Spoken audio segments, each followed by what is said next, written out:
welcome to another episode of Leadership Lessons. My guests today are Tim and Audrey Morgan, and I am so excited about this interview. I love Tim and Audrey. We've been friends for a long time, and we're going to talk about adapting to adversity. Tim and Audrey, thank you both for joining Leadership Lessons. Thank you. Thank you. Let me tell you about Tim and Audrey. Tim and Audrey Morgan currently serve at Fruit Hill Baptist Church in Crofton, Kentucky, with Tim serving as the pastor. Tim's also in the U.S. Army. He's a major in the Army. He trains pilots with the 160th Night Stalkers Special Operations Unit.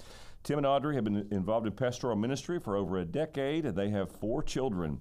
In May of last year, Audrey was paralyzed from the waist down in a car accident.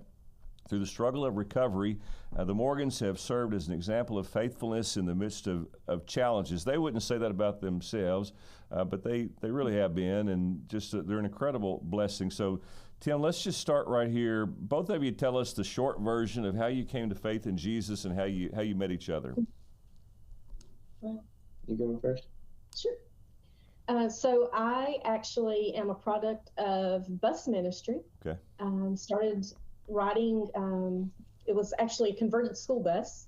I started riding that before I even started school. And several years after I started going to church, my parents started going with me. They accepted Christ, and so we became the proverbial, the doors are open, we are there family. And it wasn't until I was about 14 at a summer youth camp when I realized that I was a sinner and that salvation was something that I had to ask for myself. It wasn't something I could get through my parents. Yeah. And so I asked Jesus to come into my heart and cleanse me from my sins and strive to live for him. Yeah.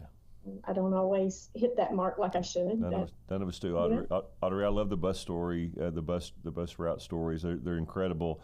That those leaders at that time would just have no idea the fruit of their ministry of going out and meeting children and inviting them to church. How about you, Tim? How did you come to the Lord?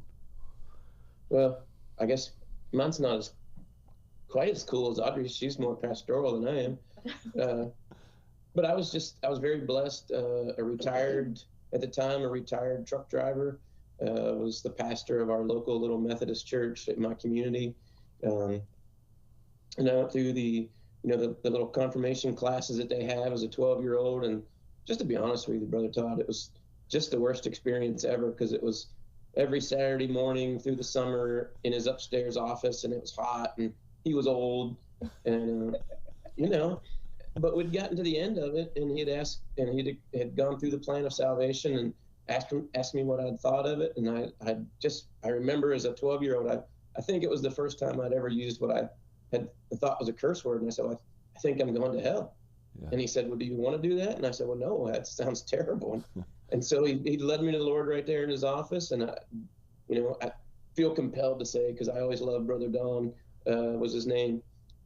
He was one of those old crusty guys that he was not going to do the sprinkling. We had to go to the local stream. Yeah. And I told someone else recently, this is a hard thing for you to believe, but I was a little bit surly when I was younger.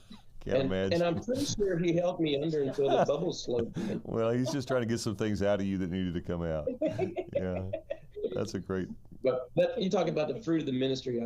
I've always regretted that he passed on before I got to, just show him really the fruit of his labor, that, everything I do in the ministry really goes back to him. I believe you'll get your chance, and I believe that he's gonna get a chance to see. John Piper said that God shows us enough fruit of our ministries to keep us interested, and we're not going to begin to know even a fraction of the impact. So how'd you meet one another? We met in a honky tonk. We did. Oh, goodness. November of 1995. Yep. It was, I guess, kind of like the rage of all the country line. What is that called? Line dancing thing. Yes, that thing. I didn't do it. I think we should have vetted you two more carefully. You should have. But my best friend was really into that, her and her husband, and she bribed me sort of into going with her to this. It was a little bar in a hotel, but that's what they did there, was this line dancing thing. And I was going to be her designated driver because her husband had to leave to go to work that night. He was a sheriff's deputy. And while I was in there in my little corner hiding, drinking a Coca-Cola, in walks Tim with a friend. I had a buddy of mine, my roommate in flight school, he was actually just literally a superb country dancer, but he was wanting to get a job there. As an instructor. But he just had hernia surgery, so he needed me to help him up the stairs. And so I helped him in, and I was sitting there, and I had to kill time, and I saw a cute little girl across the room, and there we go. 27 days later, we got married. Oh, what? 27 days? Yeah. That's incredible. And so we really don't have time to get into the whole story, but at some point God really got a hold of both of you, and I know that God was in it, yes. Spring Creek Baptist Church was part of, Tim, your story, and the Lord called you into ministry, and you've been serving in pastoral ministry now for a lot of years. Well, let's talk about your accident. So what happened the day of your car accident, Audrey, the last day of May of less than a year now, last year? Yes. So it was a Friday, May 17th of last year.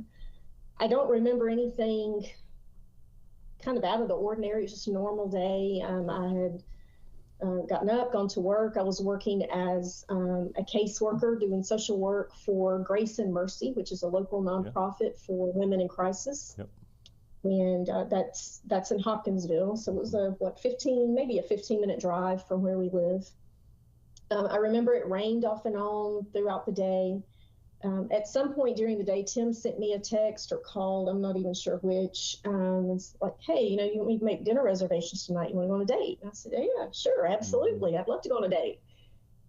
And finished out the workday at like 4 o'clock-ish, somewhere around there. And I thought, well, since he and I are going out, then I'll run by the Mexican restaurant and I'll pick up something for our then 14-year-old daughter. So she had dinner. And left that, was driving home, same road that I've driven on twice a day for 2+ years, really. It was a straight stretch of road. There was something in the road. I went to kind of do a little swerve. And when I did, the right front tire dropped off the edge of the pavement, and there was a drop. Like there was no shoulder or anything to catch the tire when it came off the pavement. So the car went airborne. Not that I was high in the air, but there were no wheels on the ground for about 52 feet.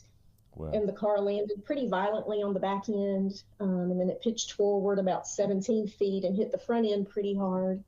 And then slid, 22 more feet. Wow. Yeah. Someone measured it all out. She says the abouts, but I measured it all. Yeah. Measured it. There was no there was nothing visible that you could see that was wrong with me. I remember when the car stopped, my first thought was, Tim is going to be so mad at me because I just wrecked the car that he bought me 3 weeks ago. Oh, well. Yeah.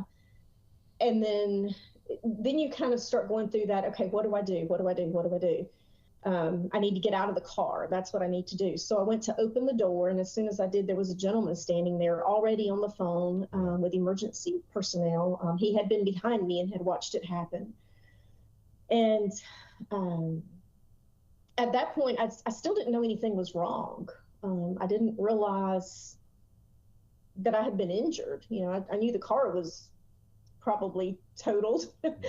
And then so this man is on the phone with 911, and I thought, well, I will call Tim, and I was able to find my phone. I could actually move, my phone was under my foot, and I actually was able to move my leg to sweep the phone up so that I could reach it in the open doorway. I called him very quickly, maybe 15 seconds, I'm in a wreck, this is where I'm at, and I hung up. The next person that stopped to help was a fireman from Hopkinsville. He was driving by, saw it, he stopped, came out. And he is the one who was like, okay, you need to stop trying to move because we don't know what's wrong with you. And then Tim showed up, everyone else starts showing up. I ended up being life flighted to Skyline Hospital in Nashville with a suspected spinal cord injury. And I don't really remember a lot of that Friday evening because by this point I had been so heavily medicated that I was kind of more or less out of it. The following morning I had surgery on my back. They performed a spinal fusion and a laminectomy. I always have to think about that, where they pull out bone fragments. So I had fractured 2 vertebrae in my back. I had shattered one in the middle of those 2. So the fusion actually fused 5 of my vertebrae in my back together. I did have a severe spinal cord injury. It was not severed, but it was pinched really bad. I also had a broken sternum, fractured sternum, broken ribs, and a concussion. Wow, my goodness. Yeah. So, and then so after the surgery, that's when I really realized what was wrong with me. The surgeon, I remember the surgeon coming in after the surgery. Tim was with me. And I remember Tim asking the surgeon, you know, what do you think her outlook will be? What do you see for the future? And the doctor was quiet for a moment, and then he looked at Tim and he said, she'll never move her legs again. And I thought within myself, I was like, oh, that's not good. Yeah. But, you know, I had a peace. Yeah, wow. And I can't, unless you've ever experienced it, it's hard to describe. Yeah. But I was just so full of peace. And I remember thinking, but God, you know, this is all from him. And if I don't walk again, I'm going to be okay. Yeah, wow. And if I do, then praise God. Wow. I mean, either way, I'm praising God, but I kind of took that as a challenge, actually. Sounds like it runs in the family. Yeah, well, you know, I've been around Tim a while, so but I was like, okay, you know, if there is a chance that I can move my legs again, I'm going to do everything that I can to move my legs again. Yeah. So I stayed at Skyline for 11 days, and then I was blessed to be able to go to the Shepherd Center, which is a spinal cord rehab hospital in Atlanta. And I was there for, I can't even remember, 10 weeks, doing basically just rehab, and came home the beginning of August. So, Audrey, thank you for laying all that out, and just what an incredible experience. I can't imagine anything you had to go through, and still are. Tim, why don't we pick up with you, and you kind of bring us back to the accident. How is this impacting you, and then kind of take us through the process to where you all are now, the Shepherd's house, and just some of the various aspects of the recovery so far.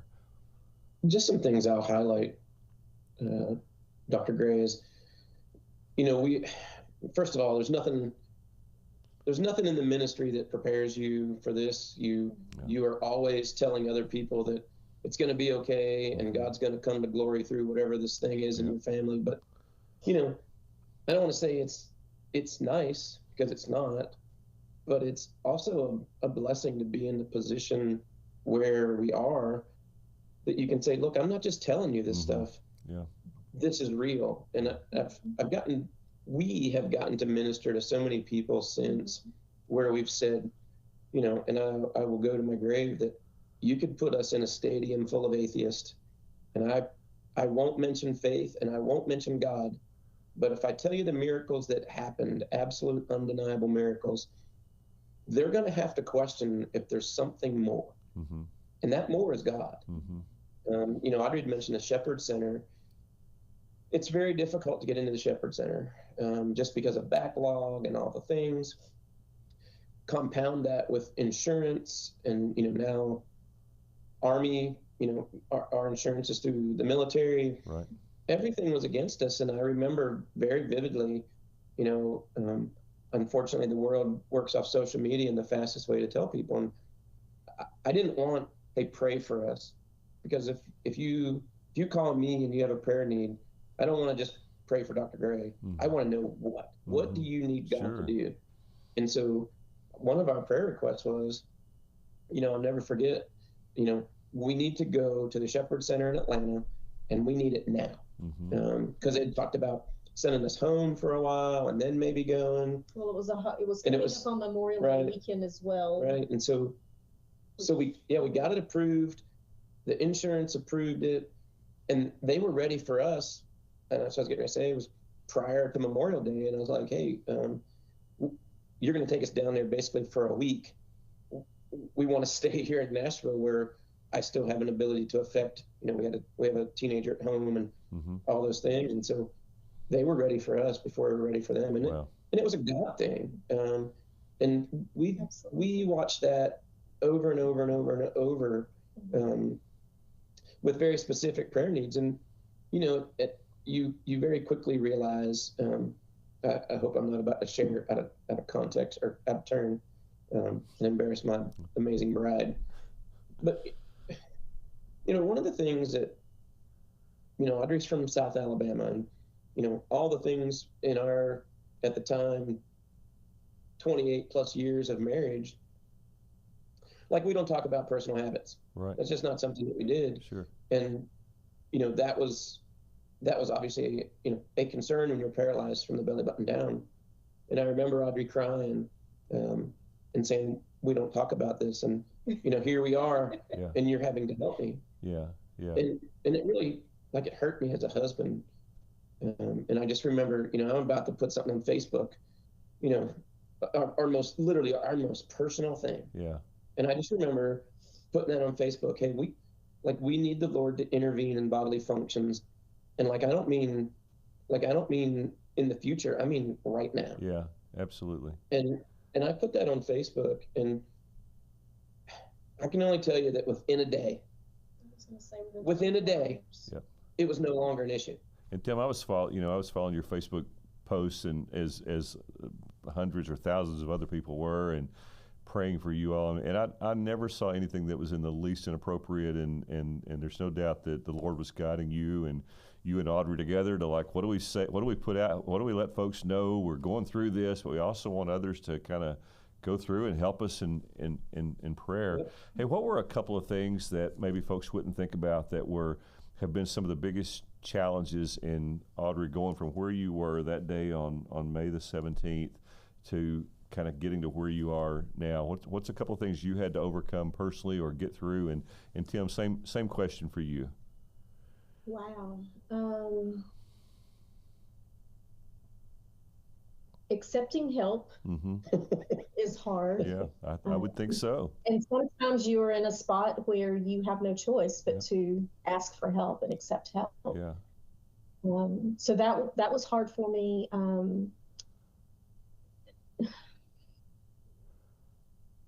Modesty. Yeah.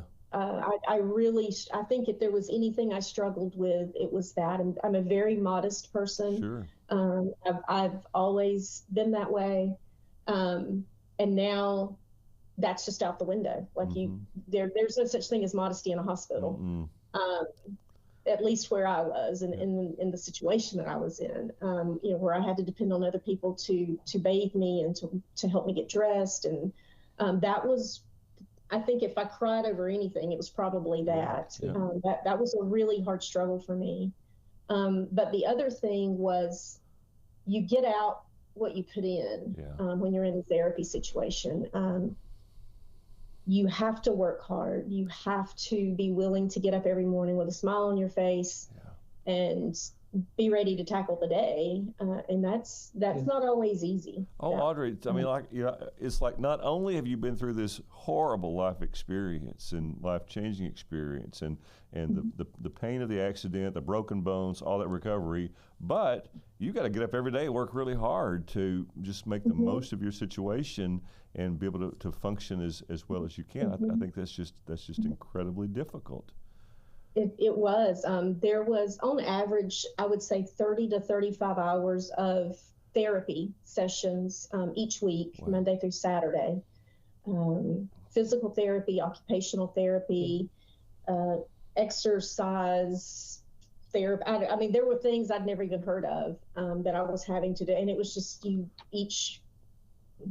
I think every Friday you would get a schedule for the following week, and it would tell you, you need to be in this gym at this time, or you need to be here for this person, and it was constant. It's a job. And some days you're just so tired. That was your full-time job. And you hurt so much. You just wanted to curl up and sleep, and they don't let you do that in rehab. Yep.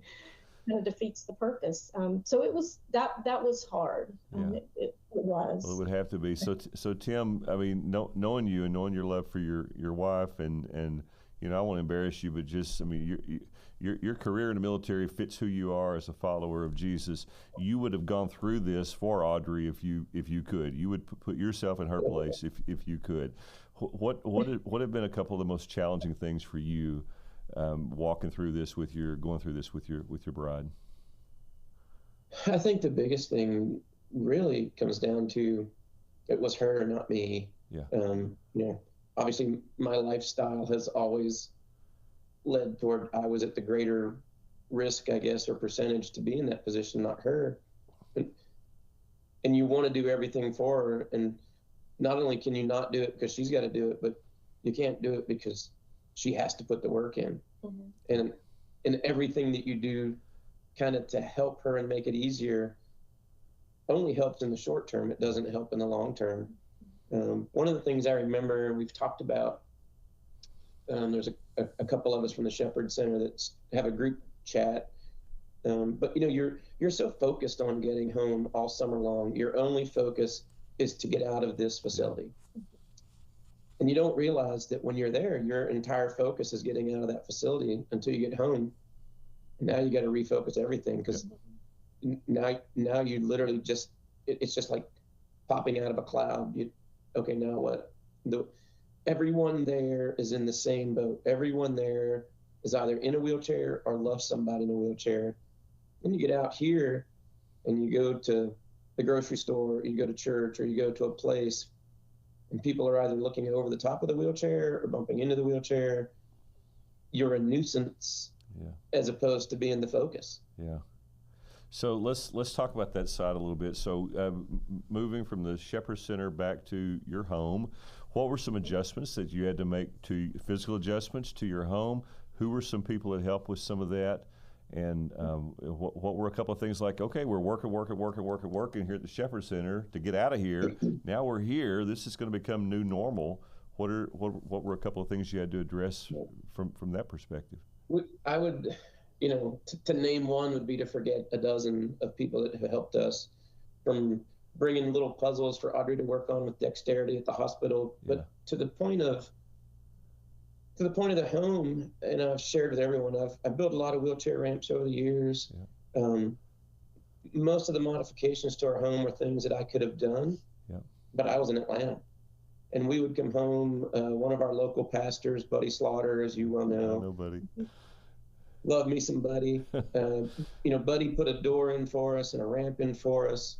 A gentleman that we met on a military trip in Montana, who lives in Miami, came and put a ramp on the back of our house. Wow. Because he just wanted to be able to do something. Then there was a local contractor and group of believers in Madisonville from all different churches. It was 4 individuals, and I won't say their names, but just 4 well-known folks in the community. It started with, they were coming to look. We had to replace the carpeting upstairs for the wheelchair, which meant take the carpet up the stairs. And I had an idea, and my buddy said, well, let me get my guy to come take a look. And he came and he looked and he goes, I don't think your idea is going to work.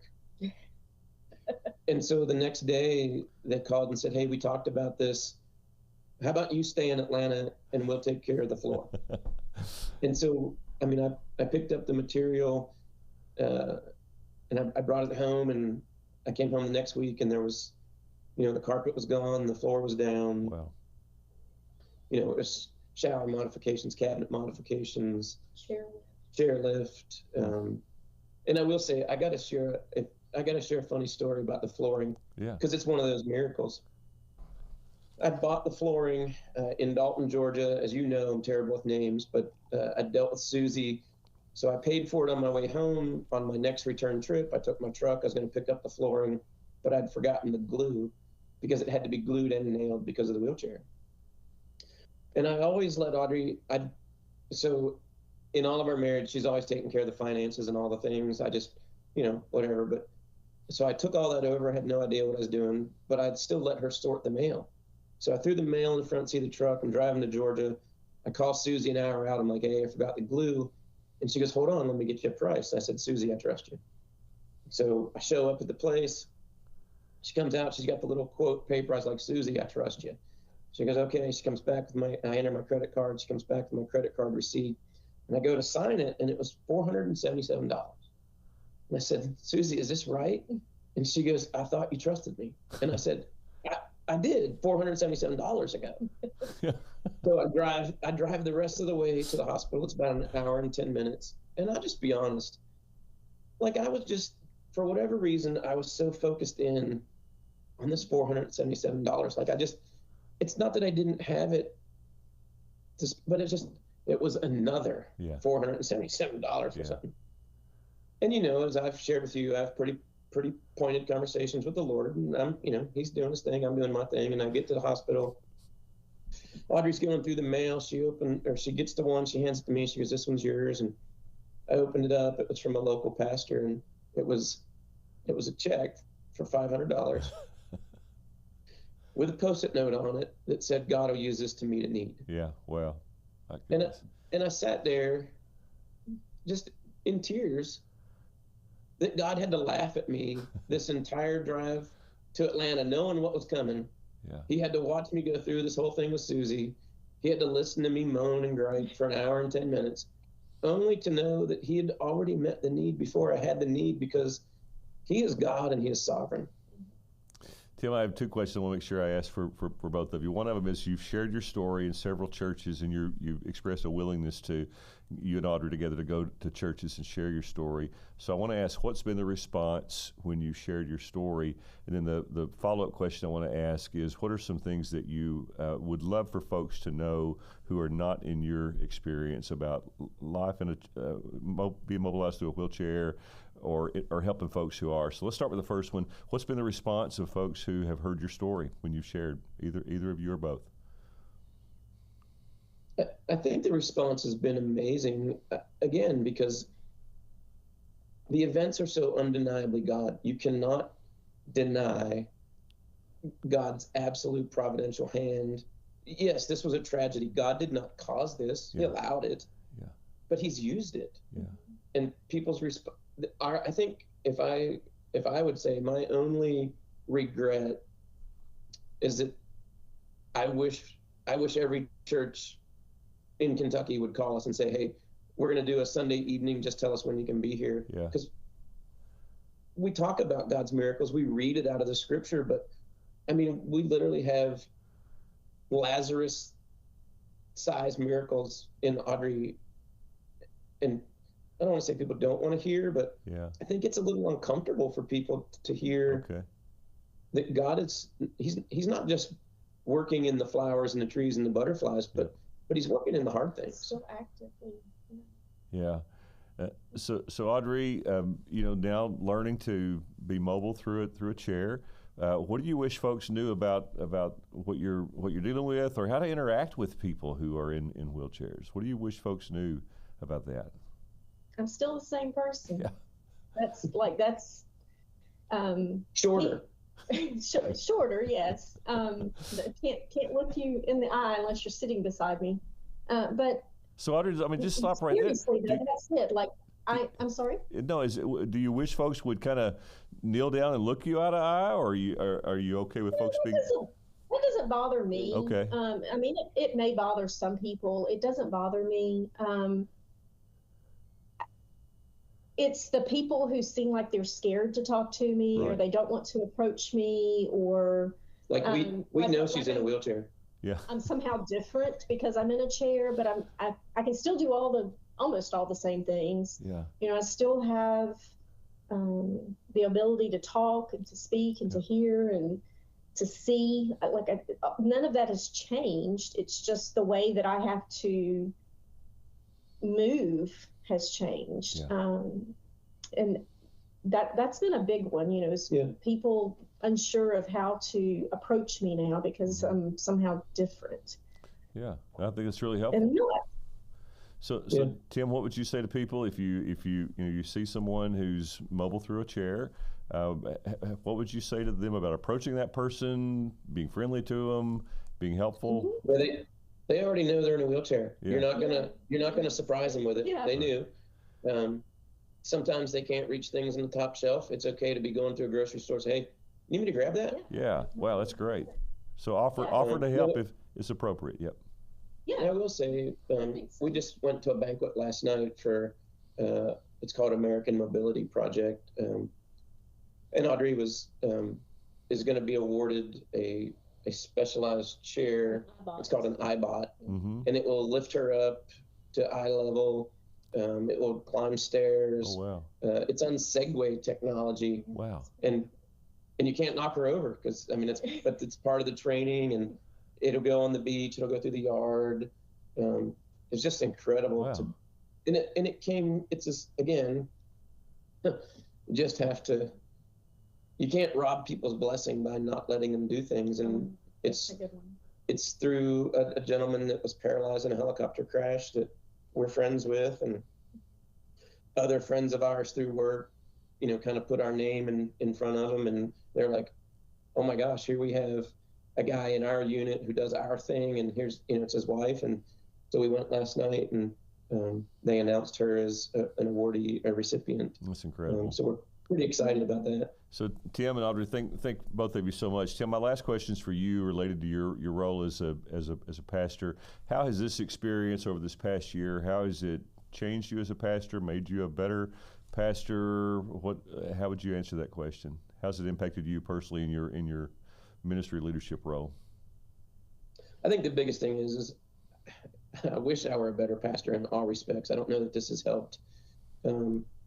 I think what this has given me, if anything, is the opportunity for people to see that, maybe I'm wrong, but so many people see you in the ministry. You live in a glass house. You can't do anything wrong. You can't have gotten married after 3 weeks and meeting in a bar. You can't do any of these things. But we serve the God of restoration. Yeah. And even though Audrey laid in a hospital room, this might be a good one. Someone write this down. Broken through these things, God has restored her to a place of where he uses her in a mighty way. Yeah. I mean, I that's just where we were when we met. We were broken. We were both saved, but we weren't following the Lord, and we were broken, and sin had us where it wanted us, but God had another plan, and through his restoration, I mean, here we are. Yeah. Yeah, but God. Well, praise the Lord for both of you. I love you. Thank you for serving Kentucky Baptist churches. Tim, I've just enjoyed your ministry and friendship for a long time. And Audrey, grateful for you and God's grace on your life. Thank you all for sharing your conversation with us, and thank you for joining Leadership Lessons. Thank you. Thanks for listening to Leadership Lessons. An audio podcast of this program is available on both Apple and Android devices. The Kentucky Baptist Convention was created by churches, for churches, to help churches reach Kentucky and the world for Christ. For more information about the KBC and the cooperative program, which fuels our ministry, go to kybaptist.org. We'll see you next time on Leadership Lessons.